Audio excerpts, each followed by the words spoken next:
ॐ भूर्भुवः स्वः तत्सवितुर्वरेण्यं भर्गो देवस्य धीमहि धियो यो नः प्रचोदयात्। ओम सभी को नमस्ते जी। हम सब ऋषि दयानंद कृत आर्योद्देश्य रत्नमाला का स्वाध्याय कर रहे हैं। आज क्रम संख्या 2 धर्म की व्याख्या ऋषि ने क्या की है उसे समझने का प्रयास करेंगे। धर्म एक ऐसा विषय है जिसके ऊपर आज संपूर्ण संसार में कलह, क्लेश, विद्वेष, ईर्ष्या बनी हुई है, जिसके कारण मनुष्य मनुष्य बटा हुआ है। आखिर धर्म है क्या? धर्म का स्वरूप क्या है? आइए बहुत संक्षेप में समझने का प्रयास करते हैं। ऋषि दयानंद लिखते हैं, जिसका स्वरूप ईश्वर की आज्ञा का यथावत पालन। धर्म का क्या स्वरूप है? ईश्वर की आज्ञा का यथावत पालन। ईश्वर की आज्ञा कहाँ है? वेद। अर्थात वेद की आज्ञा का यथावत पालन करना धर्म है। जैसा जैसा वेद में कर्म करने के लिए कहा गया है, वेद में 2 प्रकार की आज्ञाएं हैं, विधि और निषेध। अर्थात ये करना है और ये निषिद्ध कर दिया, इसको नहीं करना है। जैसे वेद में आज्ञा दी है, मां गृधा, किसी के धन का लालच मत करो, तो लालच नहीं करना है। यदि लालच करेंगे तो ये अधर्म हुआ, और लालच नहीं किया ये धर्म का पालन हुआ। अर्थात वेद की आज्ञा का जैसा जैसा वेद में लिखा है, जैसा जैसा वेद में निर्देश है, वैसा ही पालन करना, इसका नाम धर्म है। यही परमेश्वर की आज्ञा है। और पक्षपात रहित न्याय, अर्थात जब हम किसी के साथ कोई व्यवहार करते हैं तो ये मेरा पुत्र है, ये मेरा मित्र है, ये मेरा संबंधी है, ये मेरा पड़ोसी है, ये मेरे गांव का है, इस प्रकार का हम कोई पक्षपात किसी के साथ ना करें, इसका नाम ही धर्म है। सर्वहित करना, अपने अपने परिवार का हित करना, अपनी पड़ोसी का हित करना, अपने गांव वासियों का हित करना, अपने देशवासियों का हित करना, ऐसा मात्र नहीं है, सर्वहित करना।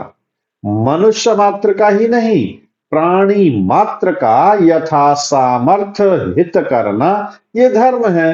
और किसी का भी अहित करना, चाहे वह पशु है, पक्षी है, मनुष्य है, मित्र है, पड़ोसी है, अहित यदि किसी का भी करेंगे तो वह अधर्म की श्रेणी में हो जाएगा, जो कि प्रत्यक्ष आदि प्रमाणों से सुपरीक्षित। अब हमें पता तो हो कि यह ईश्वर की ही आज्ञा है, यह वेद की ही आज्ञा है अथवा नहीं।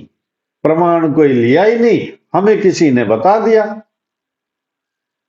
कि इस प्रकार से पीपल पर दीपक जलाने से मनोकामनाएं पूर्ण हो जाती हैं, शनि शांत हो जाता है, काले तिल पीपल पर चढ़ाने से शनि शांत हो जाता है।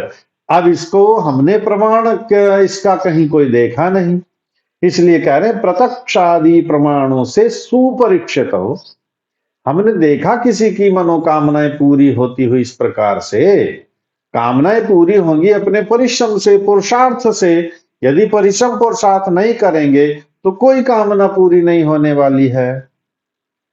सुपरीक्षित और वेदोक्त होने से, वेदोक्त अर्थात ऐसा वेदों में कहा गया है, ऐसी वेदों में आज्ञा है। सब मनुष्यों के लिए एक यही धर्म मानने योग्य है, क्योंकि वेद केवल हिंदू के लिए नहीं, वेद केवल आर्यों के लिए नहीं, वेद केवल भारतवासियों के लिए नहीं, वेद तो हिंदू, मुस्लिम, सिख, ईसाई, जैन, बौद्ध, पारसी, यहूदी, भारतवासी, पाकिस्तानवासी, इंग्लैंडवासी, ब्रिटेनवासी, अमेरिकावासी, कनाडावासी, जापानवासी, चीनवासी, कोई भी हो, इस पृथ्वी पर रहने वाले, दूसरी पृथ्वी पर रहने वाले, तीसरी पृथ्वी पर रहने वाले मनुष्य मात्र के लिए मानने योग्य है। मनुष्य मात्र के लिए यही एक धर्म मानने योग्य है, उसी को धर्म कहते हैं। धर्म वही है जो सबके लिए हो, जो सबके हित की बात करता हो। सत्यार्थ प्रकाश के स्वमंतव्य प्रकाश में भी ऋषि दयानंद लिखते हैं, जो पक्षपात रहित, न्यायाचरण, सत्य भाषण आदि युक्त ईश्वर आज्ञा वेदों से अविरुद्ध है, उसको धर्म मानता हूं। इस आर्योद्देश्य रत्नमाला के प्रत्येक बिंदुओं पर श्रद्धेय आचार्य परमदेव मीमांसक जी ने अपनी संक्षिप्त में व्याख्या दी है।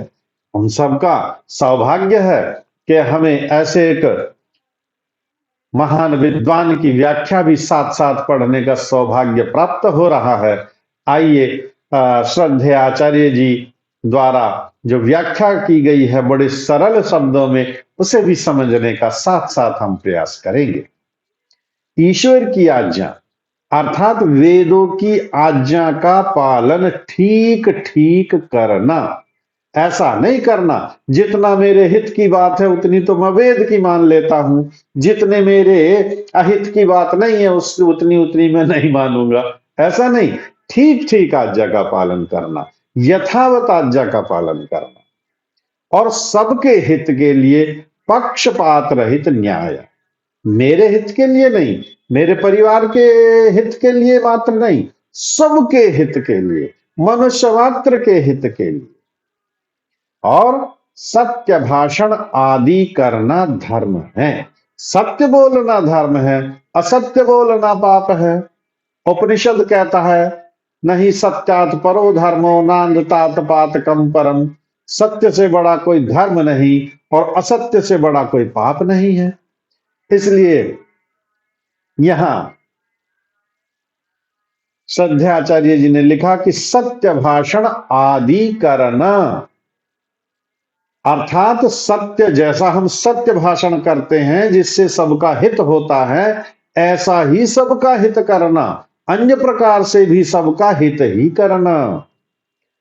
यह प्रत्यक्ष आदि प्रमाणों से सुपरीक्षित होने से ग्रहण करने योग्य होता है, क्योंकि यह प्रत्यक्ष में दिख रहा है।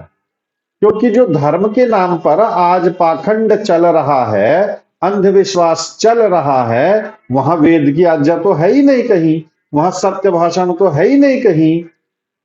तो ये प्रत्यक्ष आदि प्रमाणों से सुपरीक्षित होना अनिवार्य है।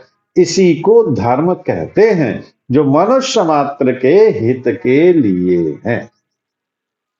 सभी का धन्यवाद, सभी को नमस्ते जी। अगली वीडियो में अधर्म के विषय पर हम सब विचार करेंगे।